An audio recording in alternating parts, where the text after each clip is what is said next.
काल रात्री जळगाव जिल्ह्यामध्ये विशेषतः करून जामनेर तालुका माझा मतदारसंघ आहे, बाजूला बोदवड आहे, मुक्ताईनगर आहे, रावेर आहे, काही भागात चोपडा आहे, अशा 5-6 तालुक्यांमध्ये खूप मोठ्या प्रमाणामध्ये वादळ आणि पाऊस दोघे या ठिकाणी आले आणि रात्री सगळी अफराफर माजली। अनेक घरांवरचे पत्रे आपण बघितलं असेल तर ग्रामीण भागामध्ये पत्र आहे, त्याच्यावर दगड ठेवलेले असतात, ते सगळे पत्र बहुतांशी काही गावामधले उडालेले आहेत। काही ठिकाणी सगळ्या भिंती पडलेल्या आहेत, झाडं पडून घरांचं नुकसान झालं आहे, त्याचबरोबर जनावरांना सुद्धा जखमी झालेले आहेत पत्रांनी लागल्यामुळे।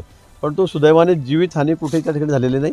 आणि शेतीच्या बाबतीत म्हटलं तर आपण बघता हा केळीचा बाग या ठिकाणी अगदी कटनवरचा माल आहे, आता कापावर आलेला आहे, वर्ष दीड वर्ष ते सांभाळलं आहे शेतकऱ्यांनी, पण असे अनेक बाग तालुक्यामध्ये जिल्ह्यामध्ये या ठिकाणी हे नेस्तनाबूत झाले, सगळे खाली पडलेले आहेत, त्यामुळे मोठं आर्थिक नुकसान शेतकऱ्यांचं या ठिकाणी झालेलं आहे।